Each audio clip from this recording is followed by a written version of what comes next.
like shit. And still, it's worth it. How you feel, champ? And still.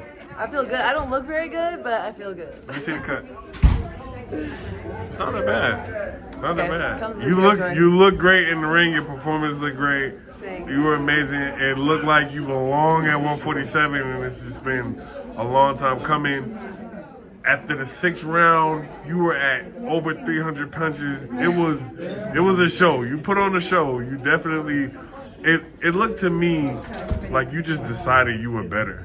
You were better in that you were just going to put your foot down. You weren't going to take no for an answer. Is that how it felt? Yeah, I mean, that's sort of the mentality I had to have going into that fight because she thought the first fight was a fluke. You know, everyone thought, oh, she wasn't in the right mindset, and that's the only reason why I won. And she did come in with a different game plan. She tried to box more, but, you know, I adjusted, and I knew that eventually with my style that she was going to have to fight, and I made her fight and proved that I was the better fighter. So it definitely feels good, especially with the talk from the first fight. But I'm glad I gave her a rematch, you know. I think the rematch was warranted, and I think I was able to shut up the fans. I beat her twice, and now I can move on. And this time was so much, like the first fight was a close fight. Even though I felt you won the first fight, I felt like this fight you just dominated. Storyline for this fight is everybody's been all over it, and I know you talked about it a lot. But up until like right before the first bell rung, Coach K is on the other side of the ring, and he's pointing at you, laughing and taunting. How achieved and how much of a blessing is it to have come with a new camp and have kind of seen the light? Because I can see it changing you as a fighter, but maybe that's just me. Do you see it in yourself? Yeah, I mean, first of all, Kay getting in the corner and mocking me and laughing, like, you guys, I hope this shows his character. This fool is the one who left me, after 10 years of being in my corner, to take on Sandy Ryan, and he wants to mock me and gaslight me and act like I'm the bad person here. You know, I knew he was going to be in her corner. It doesn't faze me. He wanted to make a joke about it, but at the end of the day, he's the one who should feel some type of way, looking me and Coach Al in the eye across from the ring. 10 years later, you know, it's wrong. So it's not funny, but if he thinks it's funny, karma's a bitch, and still, I found a better coach. Kofi helped me kick your ass. Do you feel like the things that you and Kofi have been working on? I mean, I feel like I keep repeating it, but I can see these things. I can see you doing different things that you work on in the gym. I won't say what things, but in specific, but I can see them correlating right over and spilling into the fight. Yeah. Do you feel that as a fighter, like, dang, like I'm still learning new things and I'm putting them to work and they're actually working? Is that part of the reason? And I think I've been telling people that, like, Kofi's making such a difference for me and I'm feeling like a change in my power and what the fuck? Okay. That's what you was bumping before you went out there? That's crazy. No, I don't know where that came from. That's crazy work. And people didn't think that I could make much of a change because I'm 34 years old, but like, no, I mean, Kofi is fresh eyes, and he's not a easy coach, and he's not very nice, and he pushes me in the gym, but I'm a good student, and I told everybody I'm getting better and developing that strength, and I hope I showed that a little bit tonight. I got to go back and rewatch it, but from what everyone's given me, I hope they see a little bit of a difference. Mikaela Mayer, you had a hell of a performance tonight. I'm proud of you. Thank you for putting on a great show for the fans. I can't wait to see you again. Thank you. Thank you. Okay. Coach Kofi. How you feeling, Coach? I'm no coach, man. Just call me Kofi. I don't want no coach. Kofi Jantua. Yes. Kofi Jantua. Yeah. Congratulations. Thank you, man. Man, what a beautiful performance by Mikaela. What was the key to her victory tonight? Hey, you know, you were in the camp. You see how we're working, you know. Absolutely. She brought it all together. I mean, I'm proud of her. She did a lot of things that, you know, we worked on, you know. I knew they were gonna come ready, you know.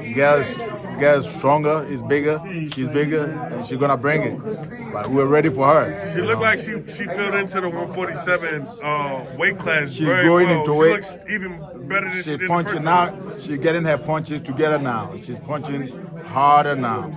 So as time goes on, you know, this is my second fight with her. So she's still adjusting to my system. It's your second fight with her. Yes. Coach K was in the other corner taunting. I told her it doesn't matter. Yeah. It's a skill, okay? Boxing is by skill. It looked like that's what you told her. It looked like that's what you told her. She went out there and she seemed almost possessed. Exactly. Like I said, you got to go out there and shut them down. Let them know that they can't fuck with you. I like that. What do you see next for Mikaela? I mean, we're trying to see if we can get a unification with the other champion from England. There's a girl in England that have like all the 3 belts.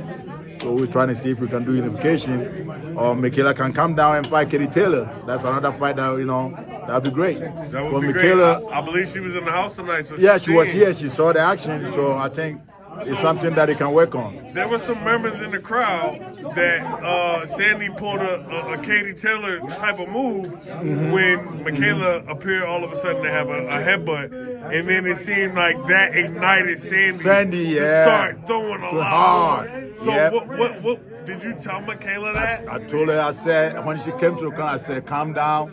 It's just one round. We go every round calm on its own.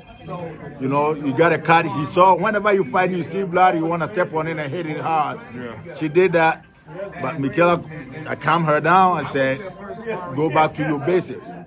Don't make it any crazy. Just calm down and go through it again. We go back to the basics like we're doing again. And then she came right back after that round. And she looked brilliant. She looked brilliant tonight. That was a hell of a performance. Congratulations to you, the whole camp. Congratulations. I can't wait to see you again. Congratulations to Hassim. What is his name? Hassan Rahman. Yes. Hassan Rahman. Hassan Rahman was my main guy. So let me ask you this.